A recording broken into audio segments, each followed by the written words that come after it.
Okay. Welcome to Frog Street 3's training. We just did our Brain Smart Start. We connected by honoring each other.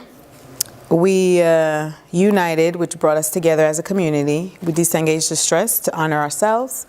And we are going to commit to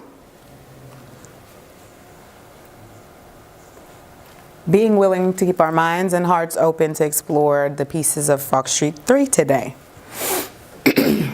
So, first thing we're going to do is talk about the pieces in the curriculum. So, we will start with your welcome guide. Your welcome guide is your curriculum Bible. Any questions you have about the curriculum will be in your welcome guide.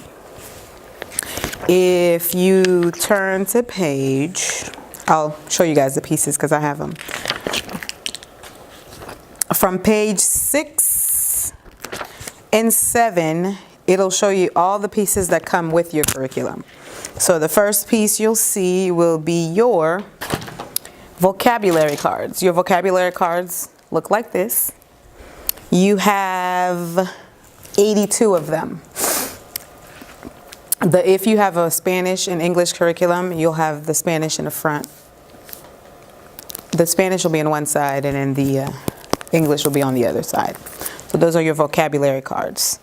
And next we have our story folders. Your story folders look like this. On the inside, they're magnetic pieces that are, the characters in the story are in magnetic shape inside your folder. What's really great about it is this is already storage for your stories. So once you pop them out of the story folder, I recommend putting them in a Ziploc bag just to make sure that all the pieces stay together when you put them in a folder. This is already your storage for the stories. Next we have our books. So your curriculum comes with 34 titles, and there are 2 small books and 1 large book for each title. There are 34 of them all together. We won't pull out all 34 since we only have a limited amount of time, but when you're going through your inventory, there should be 34 titles, 2 small books and 1 large book. And your 2 small books, whenever you're reading that book, you can put them in your listening center, and then the large book would be the book that you use to read in a large group with the students. Next we have our photo activity cards. Your photo activity cards are, I'll show you what they look like. This is not open, so we'll look at the book. So if you look at your photo activity cards right about here, the front has a large picture in front of it, and in the back you can see the same picture is smaller. At the bottom, it'll give you the vocabulary words that goes with the photo activity card. It'll have things to talk about, so it gives you a point on what to talk about when you're presenting the photo activity card. It'll have your sign language for the vocabulary words that's attached to it. It also has other vocabulary words that you would also teach with the photo activity card. And at the bottom, there's always like an activity, a little song or chant that you can do with the kids. And it also has multiple activities bulleted on things you can do on this side. They are numbered at the top, and the reason why they're numbered is when you're going through your curriculum, the teacher guides, which we'll do next, will tell you what number photo activity card you need for what lesson. And the number is at the top right. Next we have our teacher guides. We'll go a little more in depth in teacher guides in a second, but your teacher guide pretty much looks like this.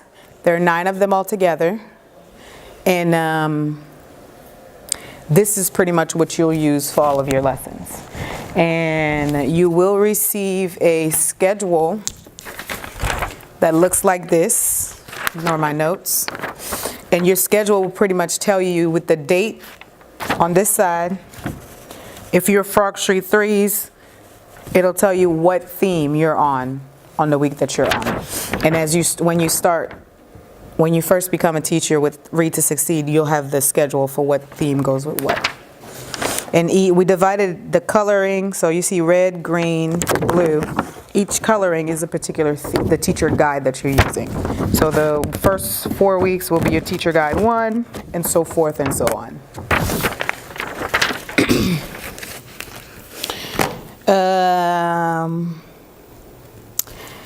Next, we have our alphabet cards. These are your alphabet cards. If it's in blue, it's Spanish. If it's in black, it is English. So you want the black ones if you don't have dual language learners in your classroom. And what's really neat about the letter cards is the space that they leave in the bottom for your P's and Q's and your B's and your D's. It leaves a space at the bottom for you to, the children know how to properly hold it so that you know what letter you're studying. So when I'm looking at it as a child, I'm looking at it facing it. My thumb goes right here and I know that I'm holding it properly. So that's what's really neat about your alphabet cards. Next we have our math. Your math manipulatives, which are your counting frogs, your attribute buttons, and your snap, what are they? Snap buttons? Connecting cubes. I always call them the snap manipulatives, but these are connecting cubes for obvious reasons. So those are your 3 math manipulatives.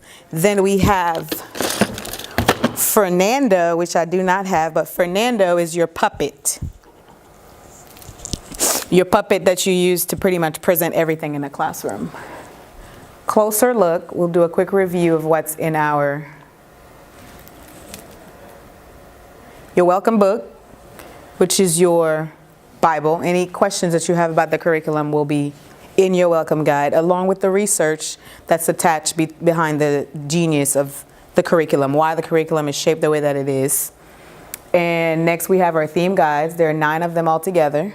And we Read to Succeed, we give you a schedule on what order they go. Then we have our letter cards and our vocabulary cards. You have 82 of those and 52 letter cards, uppercase and lowercase letters. Next we have our curriculum resources, which is the story folder right over here, and the science books that are attached with the story folders. Then we have your photo activity cards. Your Sing and Read Alphabet e-stories are available online. So once we're done, if you're a new teacher, what we'll do is set up your Frog Street portal, or your coach will help you. I'll send instructions to your coach to help you set up your portal online. What really helps with the online portal is you will also have Frog Street, the pattern CD. And the pattern CD has everything that's not included with the curriculum that you would need to print. So if you need a template for something that you're teaching, your pattern CD will have it. But if you just log on to your portal online, you can click on the pattern CD and print it from the computer.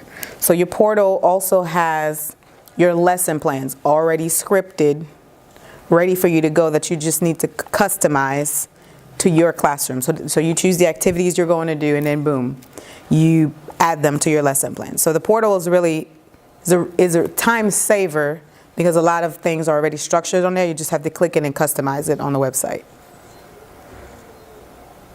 Then you have your hands-on sequence cards.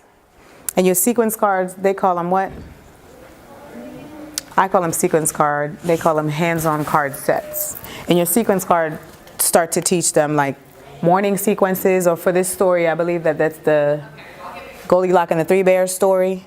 So it helps to teach understanding, or if you're teaching something in particular, the curriculum comes with about with 55 sets.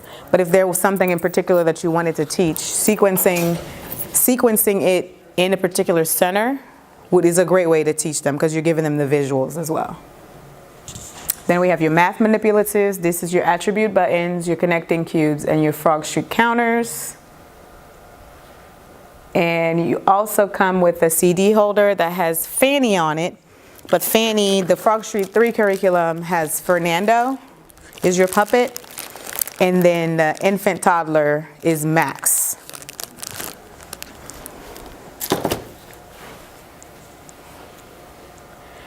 The curriculum, when we go deep into the guide, the curriculum also has modifications on how to differentiate lessons for special needs children and dual language learners.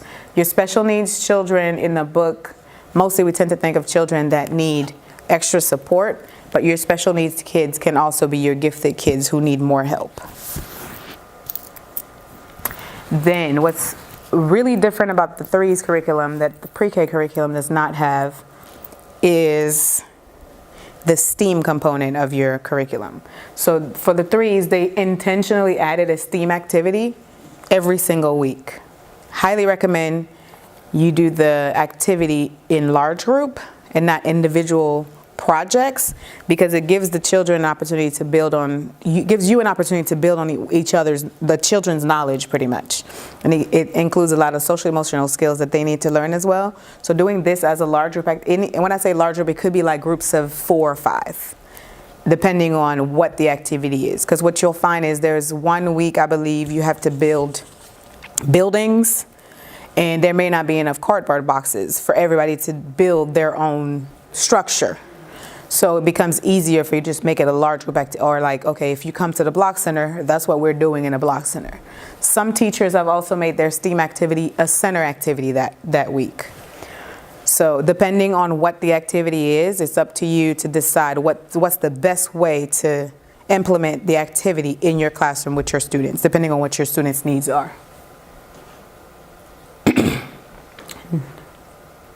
So what we're going to do now is take a look at your teacher guides. If you would come on up, and it doesn't matter which one you grab, but they're all structured the same way.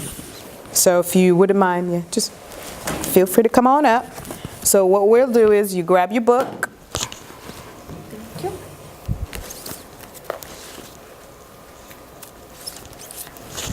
And when I say a page, don't be alarmed. The pages are going to be the same in every single book, but the activity will look different. So if you look at theme organization, so when you first open the page, you'll see that the list of themes are listed on the left, and then the table of content on what week. How many weeks of instructions are in your book? Weeks of instruction. There are 4 weeks of instruction, so each book is about a month long. What is the, because we have different books, I won't ask you what the themes are, but each week the theme changes, but each weekly theme supports the overall theme for the beginning. So Creative Me has things kids can do, recycled treasures, experimenting, designing, and building. Who has a different guide that can tell me what the major theme is and what the weekly themes are? Mine is Safe and Healthy Me. Safe and Healthy Me. Week 1 is Safe Me. Safe Me. Week 2 is Healthy Me. Healthy Me. Week 3 is Eating Well. Eating Well. And week 4 is Active Me. Active Me. So you can see how each week is building on the overall theme altogether. Then if you move on to the next page,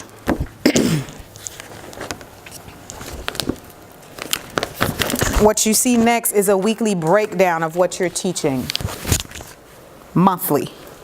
So for each week, it goes in and tells you what you're doing for the greeting circle. We'll talk about what the greeting circle is in a second. What you're doing for the morning message. What you're doing for moving and learning. Your literacy, read aloud and practice centers. Your math, focus for the lesson and practice centers. Your STEAM activity, focus, and your home connection. So this is your month at a glance. When you go into the next page, your week 1 pretty much starts. On page 3, you will always have your week at a glance, your materials for the week, and the things to make and do. And when they say things to make and do, those are the things that do not come in the curriculum, and materials of the week are the things that come in your curriculum. So I would advise not starting with the things to make and do, because depending on the activity, this is for if you decide to do all of the activities listed for that week. I would advise writing your lesson plan first. Once you decide the activities that you've done, then you come back and see what bullet point you actually have to make. For materials for the week, everything on here you will need for that week because they come in the curriculum. Questions?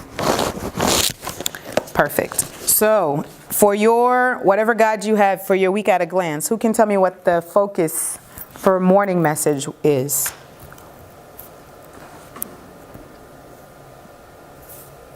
Syllable, segmentation, and rhyme order. What guide do you have? Guide number. Number 3. She has guide number 3 and yours is, you guys have 3? Both you guys have 3? Mine is the same as hers. You have 3 and 4? Yeah. And yours was syllable, Segmentation and rhyme order. and yours is the same thing. Mine's syllable, sentence, citation, and rhyme order. Okay, so the reason why I want to bring your attention to the literacy focus, the curriculum is designed intentionally to build on literacy skills. So the morning message, we'll have a whole segment where I encourage you guys to go through one with me. And the morning message needs to be done as it is written in your guide, because each guide, each week, every day you do the morning message builds on a particular skill. So yours looks similar. That's because hers was the introduction to syllables, but yours is continuing to build on, it's continuing to build on syllables as a skill. The very next one, you have your math. What is one of your foci for the math activity? The math focus for the week. Mine is AB patterns. So the first week is AB patterns, the second week is AB patterns, and then they go to a ABC pattern, and then the fourth week is an AAB pattern. So sometimes so it's building on the previous skills. So is it the day or the week? Those are the weeks. So the first week is AB patterns, so they're hoping that they're going to master that so that they can, in the first 2 weeks, and then they're going to go to ABC patterns. Yes. The third week, and then AAB. AAB, yes. So the math skills are the same thing as well. Theme 1 will start a skill, and then theme 2 will build on it or move on to the next skill over, because some of the skills, like I may need to know skill 1 before I can move to skill 2, because skill 1 is a prerequisite to skill 2. Because I have theme 3, and the focus is to classify by color. So which is And exactly. Classification, yes. So, and I emphasize this because when we get into it, we may want to make it our own. Strongly suggest that first year you really pay attention to what to do it the way that it says in the book. And the reason why I say the first year is because then it really tells you really start to get an idea of what the skill sequencing look like. And then your second year, you may want to change an activity, but then you learn what the objective is. So if this activity doesn't necessarily fit for your classroom, you want to have another one, you always want to keep the focus. What was that lesson trying to teach?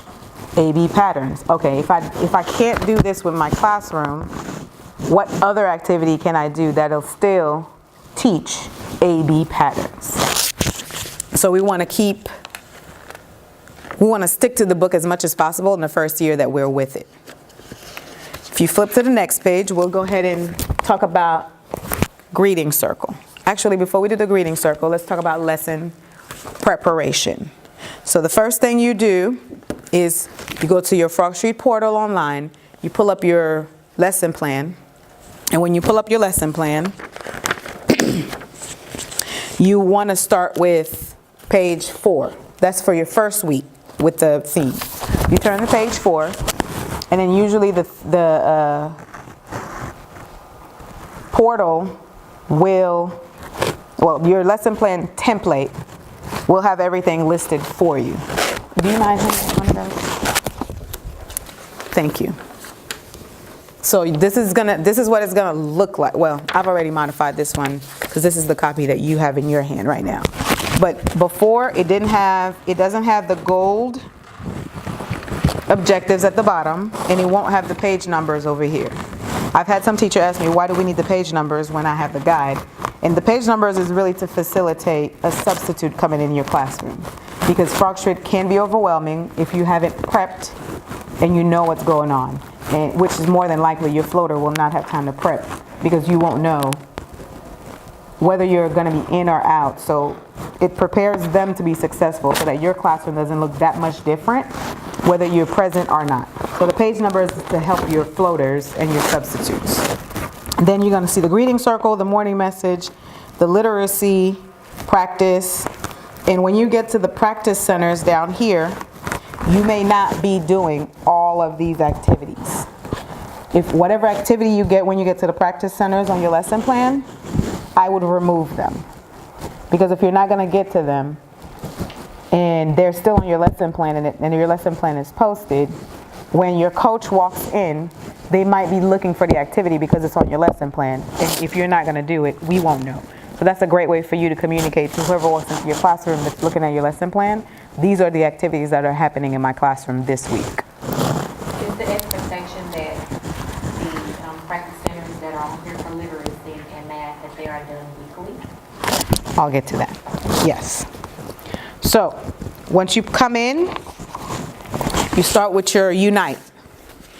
You get your Unite from page 4 for the week. So the big difference between the 3s and the pre-K curriculum as well is that your greeting circle is the same all week long. You're singing the same song to Unite, you're connecting the same way, you're disengaging distress the same way, and you're committing to the same thing. The book will tell you what the commitments are, and they'll already be on your lesson plan template because it's the same thing all week long. Your morning message will also be the same thing all week long. Your literacy practice, the read aloud. So your literacy practice is always a book. You're always reading a book, and there's an activity that comes off of the book to build on the skill that you're trying to teach. So these two are always the same, so you won't change that at all. You come to find that one lesson plan, writing your lesson plan takes maybe 15 to 20 minutes for the whole week, because that template that they have on the website really does already have everything in it. What you're going in to do is modify the activities that you're going to do and specifying which activity is going to be your gold activity for the day. And gold is the assessment tool that we use to assess where the kids are as far as developmentally. Then you would add your math activity. Your math activity also changes daily. Your practice activities are your center activities. Those the kids practice daily. If there were, let's say I want to do creative station on Monday, but I don't want to do creative station on Tuesday. You would add both activities. Make sure you mention on here Monday, or Monday, Wednesday, Friday, because Tuesday, Thursday, I want to do something different. So that it's notated on here that, yeah, if I come in on a Tuesday, I'm not expecting to see the Monday activity. So to answer your question, Natalie, we're going in a little deeper. Those are weekly centers. So they're practicing those the whole week. So your children, and then the reason why is your 3s need more repetition than your 4s do. So you're repeating the same activity because they need more exposure before they can master some of the skills. And then your STEAM activity is the same all week. Your moving and learning is the same all week. Your closing circle is not the same, but the steps are the same all week. And the reason why it's not the same is you're reflecting on what happened that day. And reflecting on what happened that day is not because the activities might be the same, but there might be a different discovery, because once I do it on Monday and I've had a conversation with you, the conversation I'm having with you on Thursday is going to look different because now I know more about the subject. So the reflecting that you're doing at the closing circle looks different. And then at the bottom you'll add your gold activities. And the reason why you intentionally add the gold activity that you're using, again, is for proper prior planning. If you plan ahead of time, then you can keep up with the schedule so that you can meet your deadlines. So When we turn to page 4, we have our Brain Smart Start, which is also our greeting circle. Some teachers call it the morning group and carpet time, but your greeting circle will take place of the weather activity that you do. It'll take the place that morning. You're welcome to put it in somewhere else throughout your day, what day it is, what's the date. And the reason why we remove that, like the date part, is because developmentally, it's not developmentally appropriate. Children don't start to really get a sense of time until they're about 6 or 7. And yes, exposure is great. So yes, if you wanted to make that an activity in your classroom because it's important to you, I have teachers where the kids have to know the months, they have to know the days of the week, and if it's really important to you, by any means, make that an activity throughout the day. But that morning piece, because the greeting circle can take a while, it's really important for you to not add anything to this piece right here, because then you'll have your kids on a carpet too long. And if you have 3-year-olds, 9 minutes is maybe 10. We can push it to 10. About 10 minutes should be your morning group. The morning group should not be more than 10 minutes long. And then we have our Unite, Calm, Connect, and Commit. Review from the beginning. Our Unite brings us together as a community. So that's the come to circle, whatever song you sing. And I know when I was a toddler teacher, it's so beautiful that when you repeat something over and over, how easy it is for kids to pick it up. When I was a toddler teacher, I remember I would just turn on the circle song, and 1-year-olds would like start to walk over to the carpet and sit down. So that's why routines are really important in your classroom. Music really helps as well. So your Unite is pretty much what says, ooh, it's time for us to come together.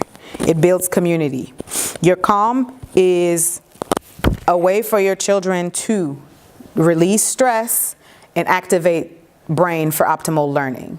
So the reason why you activate brain for optimal, you have to breathe to activate your brain for optimal learning, is when your stress system is activated, it tends to, your breathing is shallow, your heart is beating fast, and you do not have access to your executive skills. So the way that conscious discipline puts it, if I feel like a tiger is coming after me, that's your stress response. I don't care about tigers. I don't care how they live, what they eat, what they do. I'm not thinking about learning about them because they're coming after me. So that calm piece is really important because it really gets their brain to optimal learning. And they won't focus on what you have to learn if they do not feel safe in your space. And that breathing activates their optimal learning. Then you have the connection. The connection is the part where we teach them to honor each other.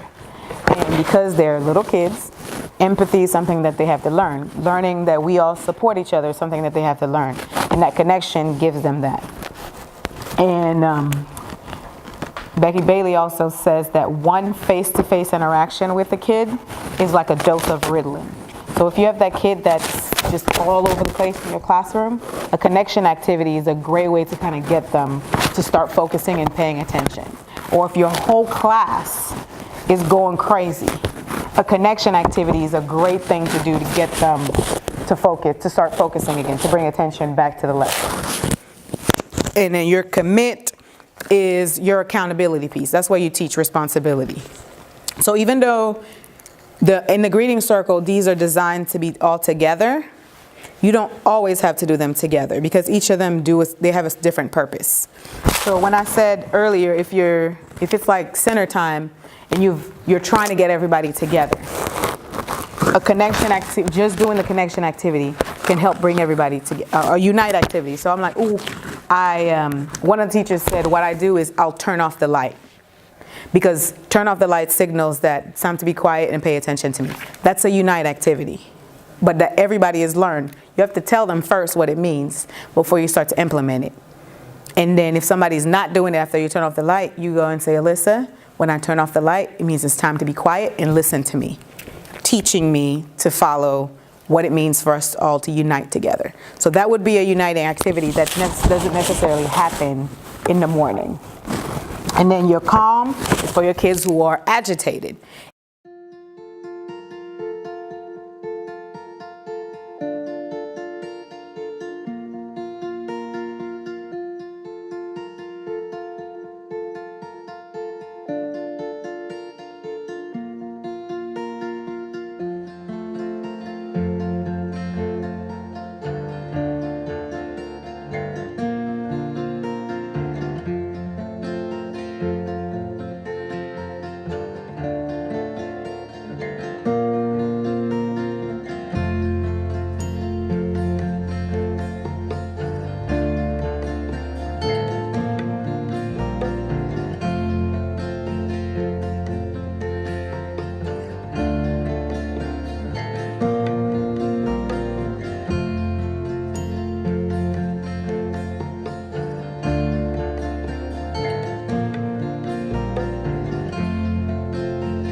There.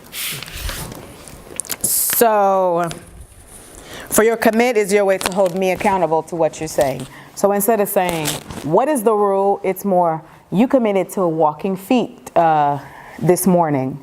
So we're gonna walk so that everyone can be safe. So reminding them of connecting the pieces on some of the things that we're doing really helps to teach them the effective behaviors that's gonna help them be successful. Are we good with the greeting circle? Thumbs up.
Then after the greeting circle, I highly recommend bringing in your moving and learning, because by the time you're done with your greeting circle, it would have been 10 minutes.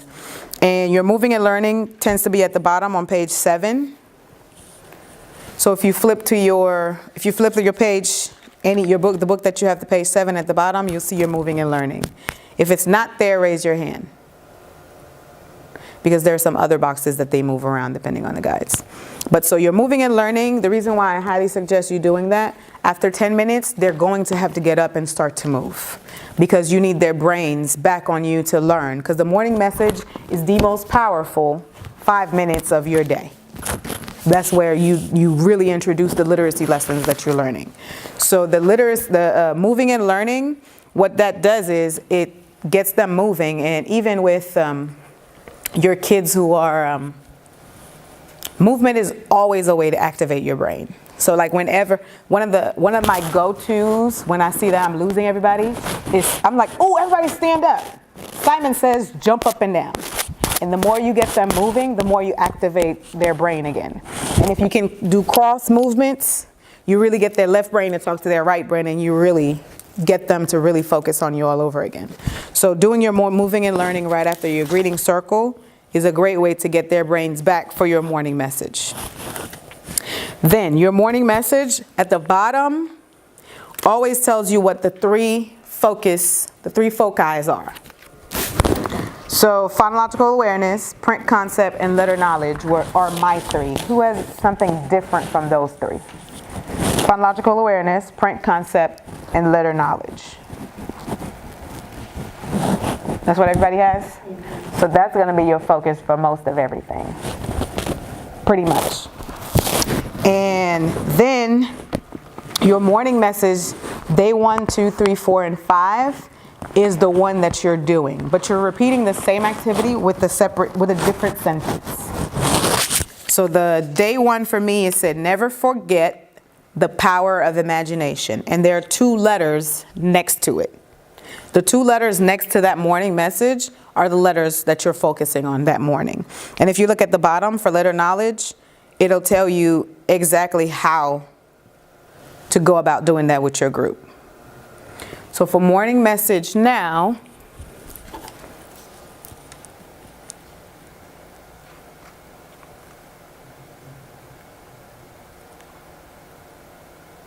oops, thank you for, there you go.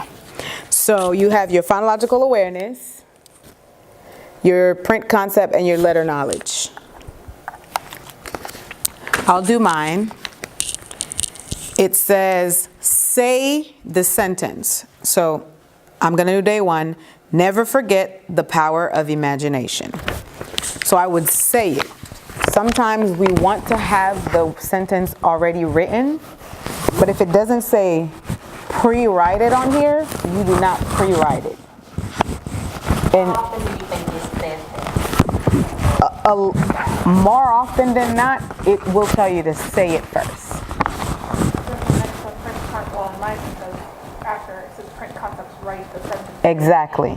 So if you write it beforehand, what they're missing is you writing it. When they see you write it, you're giving them the formation of the numbers, and they're seeing you write it. And that's why it's not advisable for you to pre-write it and have it with them, because then they're missing on that print concept. So you always say it first, and then you say it, and you ask the children to say it with you. So they'll repeat it with you. Then mine specifically says, say it while clapping their hand on each syllable. I will point your attention to syllable, not word. So if it says each syllable, it's not never, it's never. Forget the power of imagination. And the reason why I point that out is there are times I go in the classroom to observe, and it says syllable on here, but teachers do the words. Never forget the power of imagination. So being careful that you're reading exactly what it is asking.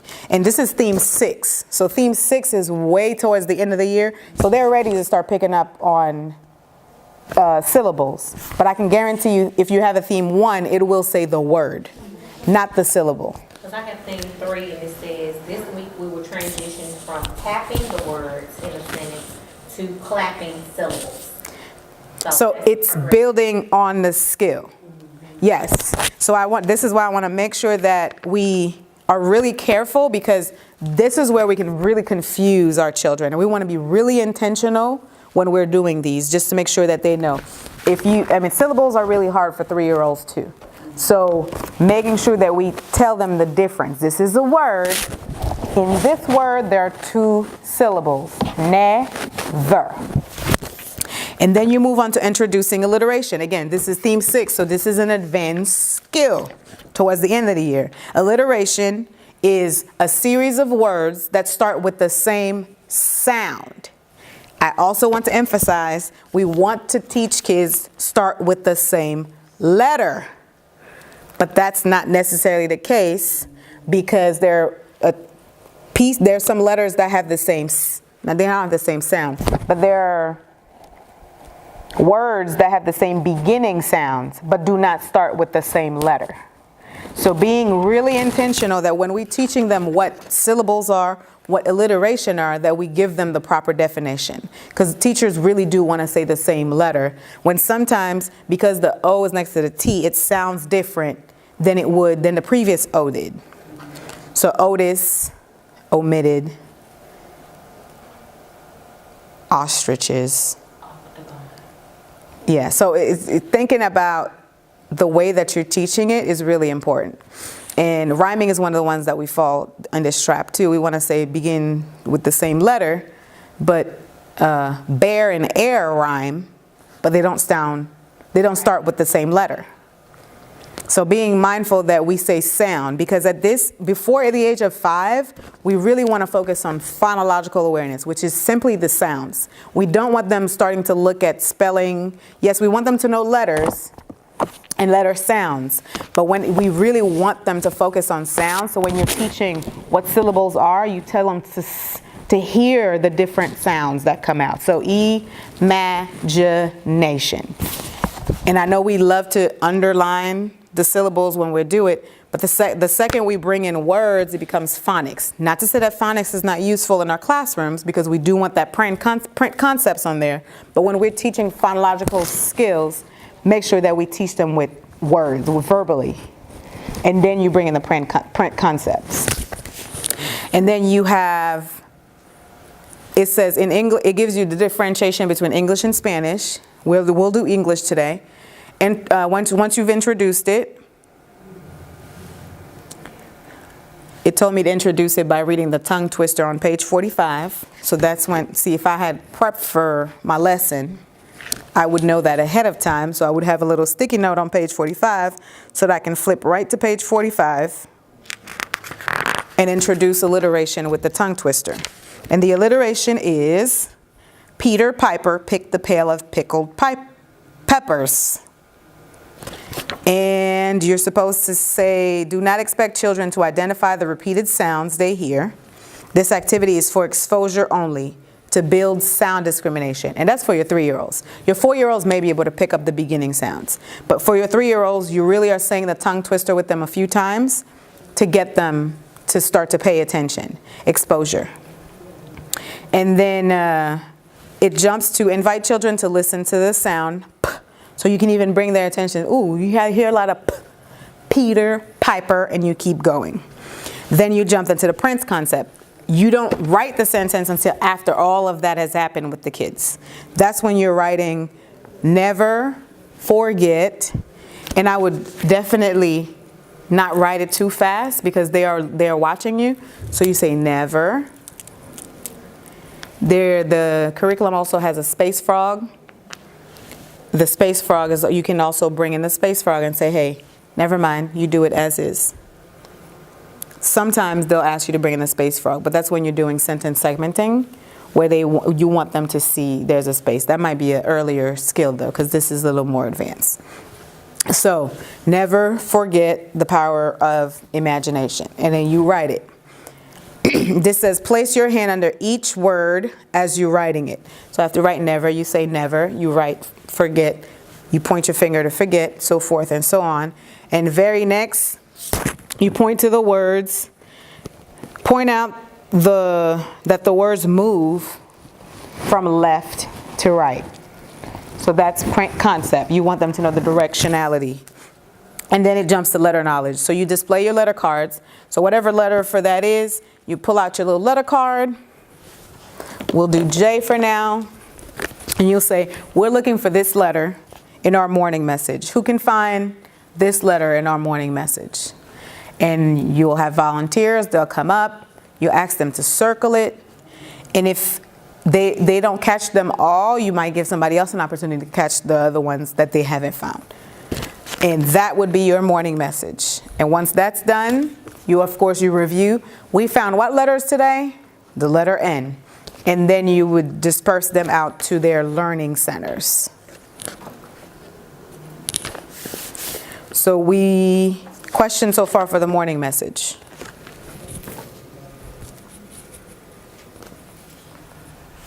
Great.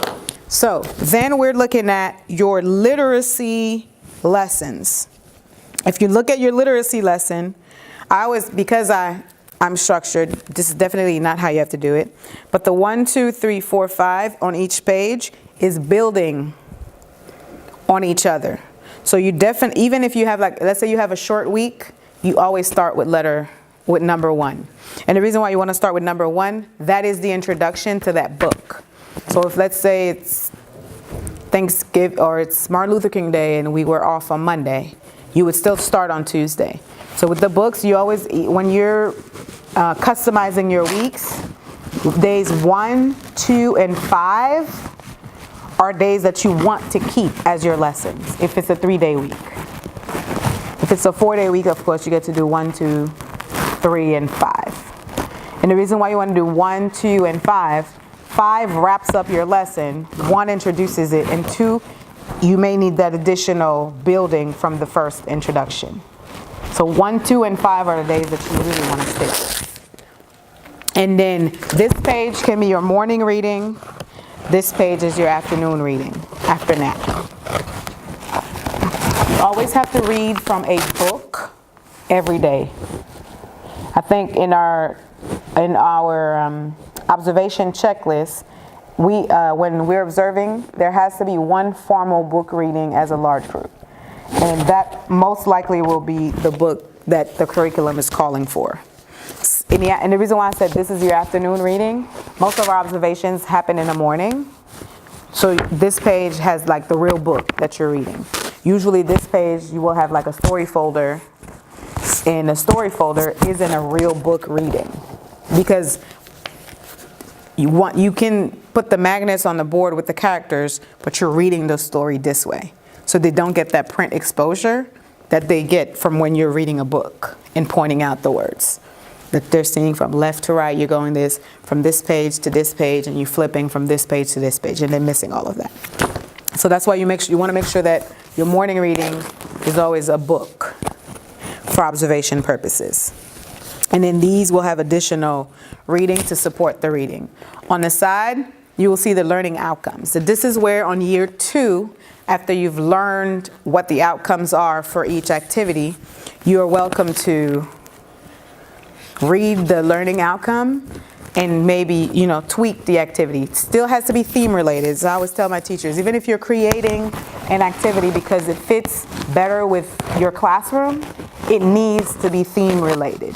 So if I'm changing, for things kids can do, I'm noticing that the things that the kids are doing in a book aren't the things that my kids do in a classroom. You want to stay true to the learning outcomes, even if you're changing the activities that they're going to do with that book. So your learning outcome are really important. You'll notice that your materials are listed, and those are the same. So from the beginning, when we talked about materials for the week, those are the materials that you'll need for this particular activity. And then your vocabulary words. So Frog Street will give you a number of vocabulary words for the week. You are not required to teach your children all of the vocabulary words, But the more you use them, the more they're exposed to them. And if you stay on the theme, more than likely you'll be using a lot of the vocabulary words. And that's why I say proper prior planning. If you plan ahead of time, you can have a list of all the vocabulary words on a board to remind you, oh, these are the list of words I want to use when I'm having conversation with the children this week. Because we're talking about creative me, and I want to talk about creative and imagination, and I want to use those words as much as I can so the kids can pick up their meaning in context. The vocabulary words, oops. So these two vocabularies, I know for sure you are teaching them explicitly because they're attached to your activity. They're attached to your reading. So once you finish the reading, pulling out those vocabulary words and saying artist, and then that's because you're talking about people who are creative. Then your story folder, same thing. It'll have the materials for the week, your vocabulary, and it also had your adaptations for your special needs kids on the next page.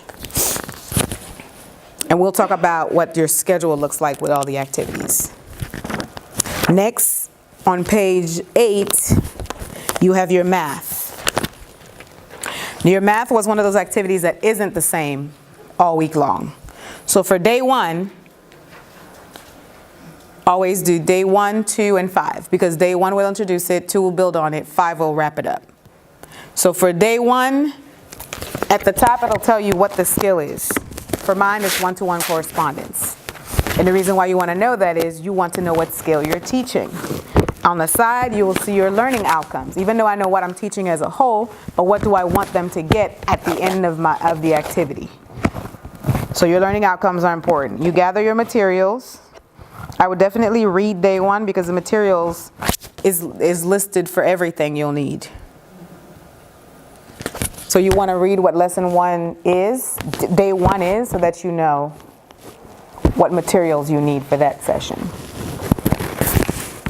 And then your next is a STEAM activity. So for the STEAM activities, sometimes they tell you what you're doing for day 1, 2, 3, and 4 and 5. And there are times that it doesn't, it just gives you the activity.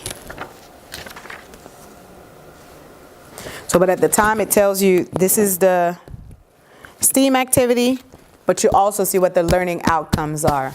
And I will say, when you know what the learning outcomes are, it really helps with the open-ended questions that you're going to ask the children. Because I know what I'm trying to teach and where I'm trying to go. So it really helps for you to have a general idea of what you're teaching, because open-ended questions can be very difficult in the moment if you haven't prepped for it. They can be very hard to ask because we're so used to asking questions that have one-word answers. So, but when you have the learning goals, you're like, oh, okay, okay. Yes, then it makes it easier for you to ask questions. That was your STEAM activity. The next page has all of your literacy practice. Well, was there any question for your math and STEAM activities? Next, we have our literacy and math practice. So it does list 1, 2, 3, 4. You don't necessarily have to have all 4 activities happening every day because all of your centers are open all the time. And because all your centers are open all the time, if, let's say, your writer's corner is one of your gold activity, that might be an activity that you want everybody to partake in, as in a small group. So you may only have, you know what, I'm going to have all my centers open, but I only wanted the writer's group today because I want to make sure that everybody comes to my writer's group because I need to document what's happening for the writer's corner today because that has to go in gold. So you can tailor your practice centers to kind of to fit what, yes. Again, focusing on your learning outcomes. You have those ahead of time. If your learning outcomes only calls, you know what I really need is for my writer's corner. So I'm going to have, yes, theme-related things happening in the other centers, but today I'm only going to focus on my writer's corner. And that's just for your Monday. And that's why I said if you want to go in and put Monday, that's your Monday activity. Then you choose creativity station, language and learning, and library and listening. Again, all your centers are open all the time, so if you wanted to create a specific activity for the learning outcomes for the block center, because the block center is not listed on here, you can do that because the learning outcomes are what matter. Yes. I was going to ask about what if you had a child that wants to go to the right corner, but maybe that child might be something in blocks in the left. And that's why you make sure that it's theme related in all of your centers. So regardless of what center they go to, and then what center they go to, I'm going to finish this thought, you can still catch the learn, and that's why it's important for you to know the learning outcomes. Because I can teach alphabet knowledge in the writer's corner, in the block center, in dramatic play. But if you're prepared to do that, it's easier for you not to be rattled when I say, no, I don't want to come to the writer's corner. Well, that's what I prepped. You're going to come to the writer's corner because I need you in the writer's corner. I need this documentation.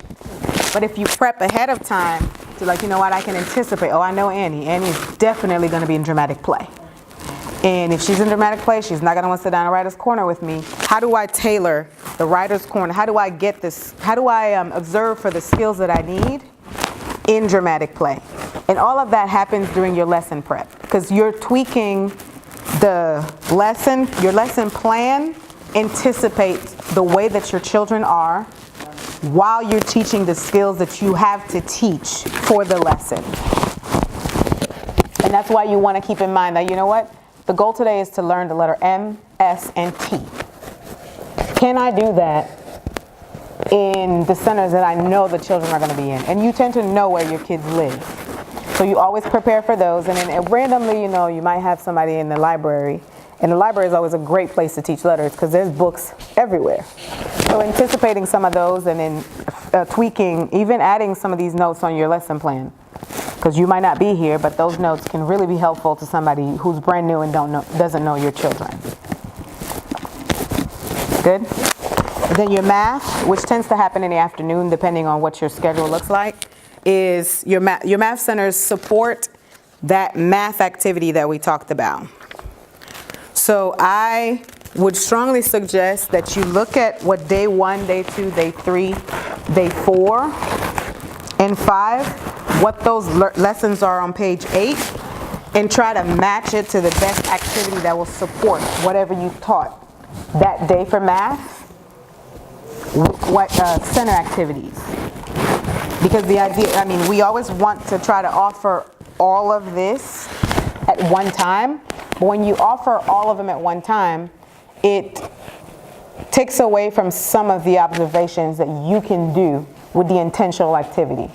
And that's why I say it's okay if you just wanted to do writer, because theme-related activities are happening in all of your centers. So you can go in at any point and then freestyle it. But there's one or two activities that between, and that's 2 isn't bad either because there are 2 teachers always in the classroom, and one teacher can be responsible for one in the morning, and then the math one somebody can take, and you guys can alternate. But we want to offer all of them, and that's when we tend to lose a lot of the intentional learning in the classroom because we have to direct some of these activities. Some of these activities aren't meaningful unless the teacher is asking the questions to get the kids' minds going.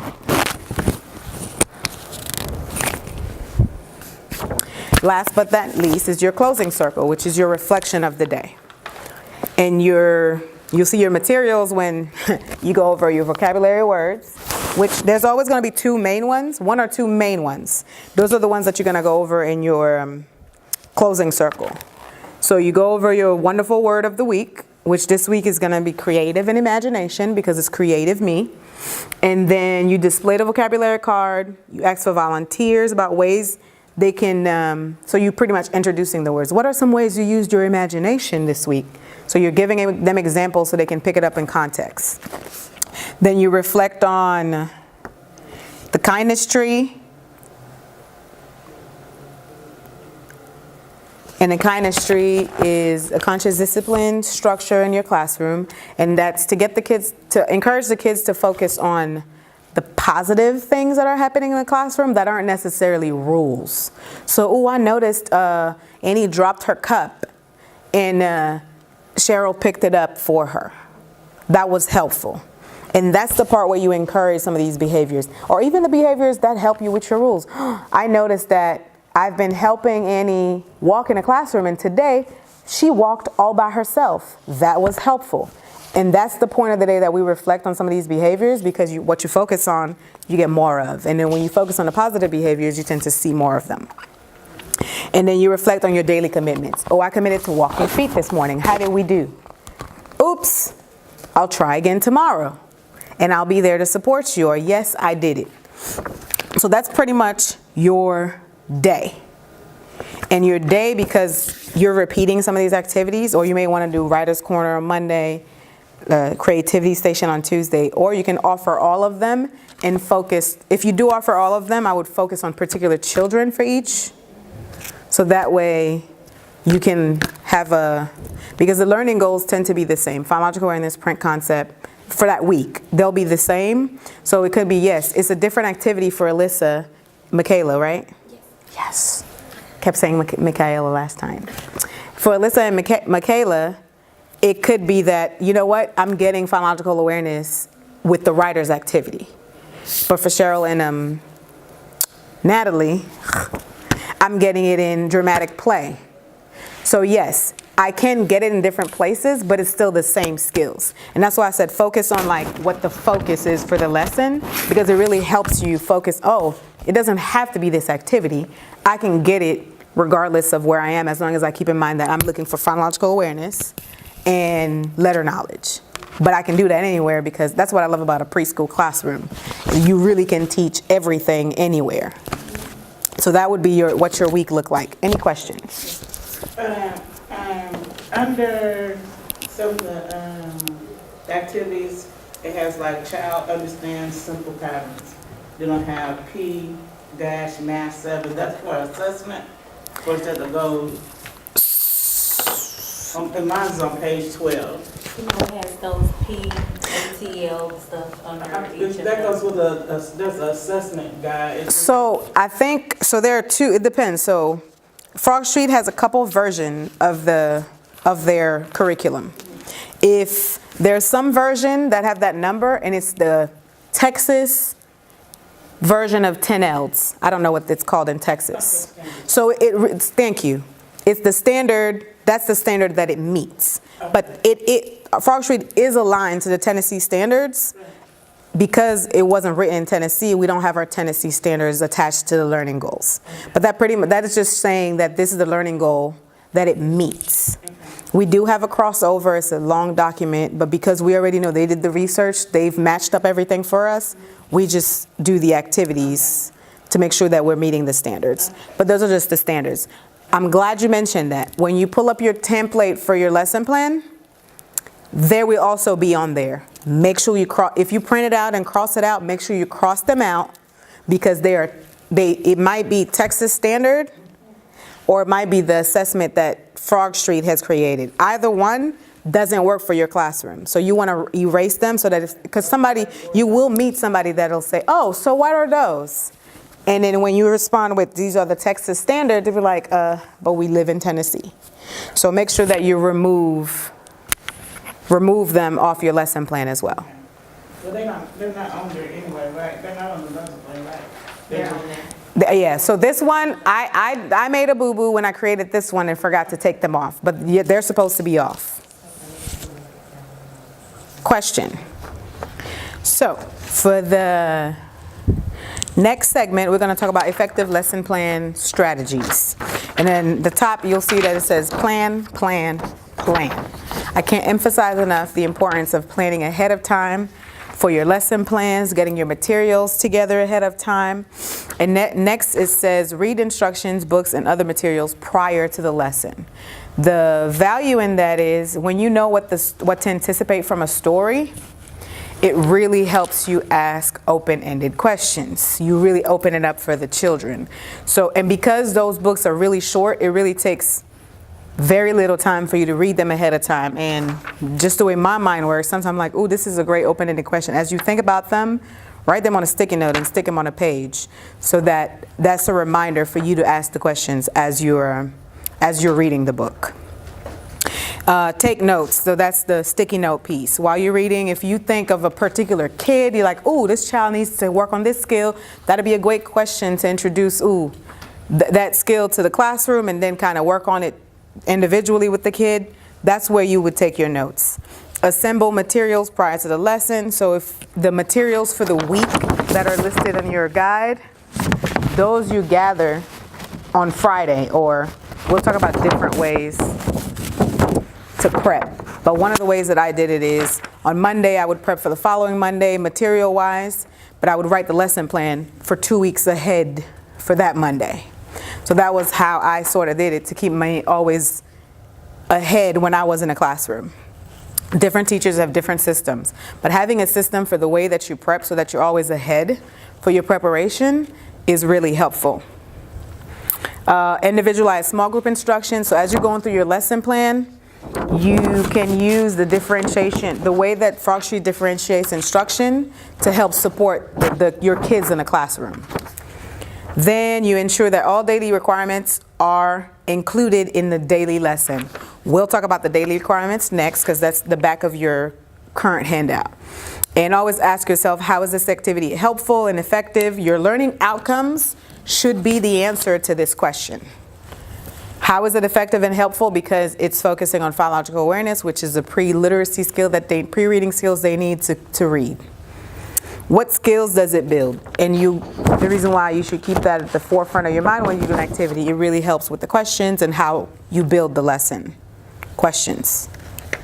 Boom. So your RTS daily requirements include phonological awareness, alphabet knowledge, writing, which is one of the ones that's really difficult. But one of the classroom requirements is that there's writing materials in every center. Mostly. The reason why we say every center is because it's easier to remember the real centers that we want for there to have, which is math, blocks, dramatic play, the writing corner, of course, and the science center. But if you have writing material in all your center, the reason why we want writing materials in all your center, writing is a daily activity. They have to do it every day to build up their fine motor skills in their hands. And if they're doing it every day, the way that they do it every day is if you encourage them to. So there's only very few classrooms that I've gone into where I see children writing without the teachers prompting them. But I know the children are writing because it's a daily activity. So they've internalized that we write every single day.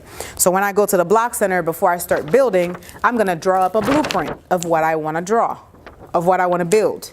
That's the way that and then when we say writing, it doesn't necessarily have to be words. Drawing a blueprint is an example of me adding writing to the building experience. You're also adding vocabulary words because they probably don't know what a blueprint is. But if you say, "Ooh, let's draw up a blueprint of what we're going to build before we build it," you've introduced vocabulary words, but you're also encouraging them to write. "Ooh, let's write down the steps of what we think is going to happen when we drop the penny in the water. Let's all write down our predictions before we actually do the experiment." Encouraging them to write is really important. And then set at least 2 vocabulary words that are constantly used throughout the day. Your wonderful word of the week, more often than not, is going to be one of those 2 words. And then the reason why I say 2 words is those are the words that you want to make sure that by the end of the week have been added to the 10 words. So by the end of the week, they have 10 new words that have been added to their repertoire. And next is your oral language. You want to talk with your children as opposed to at them. So instead of what's the rule is we walk in a classroom so everyone can be safe. Or Miss Annie, Natalie hit me. Did you like it? Instead of did you like it? No. Go tell Natalie I don't like it when you hit me. You're giving them more words instead of saying, Natalie, keep your hands to yourself. You see how many more words I've given you by allowing you to solve your problems and giving you the words that you need. So a conversationalist approach builds their vocabulary way more than talking at them. And then the environmental print. So for environmental print, it goes into your McDonald's signs, so the functional print that are in your classroom. And functional simply means that if you have step-by-step instructions on how they line up, that's functional print in your classroom. If you have, so one of the things that the teachers do sometimes is they seek, like your Rebus posters, you guys don't have Rebus posters, that's the pre-K classroom, wrong class. But if you wanted to do a step-by-step of how to care for your books, and you put words and pictures on their little instruction sheet, that's functional print around your classroom. Well, your morning message, I highly recommend putting it, so we have long sentence strips. Instead of putting them on chart paper that take a lot of space on the wall, put your morning message on sentence strips. Cut that out and put it on the wall. If you use it, it is functional print. And the reason why I say if you use it is you can put the morning message on a board, but if you don't use it for like a random letter scavenger hunt, or, oh, remember our morning message this on Monday was never forget the power of imagination. If you're not bringing their attention to the print, it's decoration. It's not environmental print. So you want to make sure that those functional print are around your classroom so that we can expose them to print as much as possible. Environmental print is a part of print concepts. So outside of you writing every day with them, that's another way that you expose them to print concepts. Question about lesson preparation. Perfect. So for your gold connection, gold, we have a calendar. So the program as a whole has a calendar that we follow. It's not mandated that you follow the calendar if you can find a system that works for you. But because most of for new teachers, we recommend them using the calendar, simply because when you're coming in and there's a new curriculum, you're using a new curriculum, a new assessment tool, and new program for conscious discipline, it's easier to we keep it structured for you on purpose so that you know exactly where you are and what you need. So awesome. So now we're talking about the gold connection. I'll recap. For your gold, we have the RTS calendar that I strongly advise you follow. And on the calendar, starting this year is a little wonky, but you will have a calendar that matches week 1 of the gold calendar will always be, okay. Week 1 of your gold calendar will always match up the very first week in August. Week 2 will always match up. So your calendar next year, instead of having, we'll have this area will have the gold corresponding week to that theme. So what that means is your physical me activity, I'm choosing physical me as the first one that you'll do with your little ones for forestry 3s. Your physical me will always match up to week 1 of the gold calendar, which means you always going to be collecting 24, 25. Those are the objectives that go with that week. And the reason why I say that is if you start to have a system for how your gold happens, your prep work will be second nature to you because it's always the same theme for the same objective. And your brain will start to pick up exactly what the objective is. So your prep work will be lighter because then you'll start to associate that activity. Oh, I know I'm doing that activity for physical me. Then you start to have a standard for everything that you're looking at. That is going to be really helpful. So when I say the gold connection, I realize that when we do the curriculum training, it's really important for teachers to see that gold isn't standalone, like isn't a separate entity. It's connected to your lesson, to your curriculum. So your curriculum is the tool that you use and gold is the measurement. So I'm using this curriculum, but I need to know how this child measures for this skill. The curriculum will give you the activities and then gold will tell you, oh, this is how well Annie is doing with this skill. So, and gold does a really good job at telling you, okay, this is what you need to practice next. How do you use that skill and connect it to the theme that we're learning? And that's the connection. So it's like, okay, I'm learning for this skill for gold. How does that fit into my theme? Can I find a theme related activity connected to it? And sometimes you may not find, because we've connected to that particular week, that means it's connected to a particular day. Sometimes you will go in and there won't be any activity to support it, but you can create a theme-related activity for the skill that you're learning. And the reason why I would say theme-related, we want to keep the theme as much as possible at the forefront of the kiddo's mind, because you're building on a monthly theme. So as much as you can, you want to maintain that theme that you have going, even if sometimes it connects to the overall theme and it doesn't connect to that weekly theme.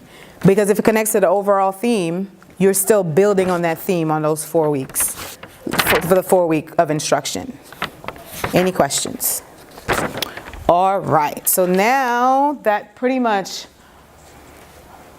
wraps up our training.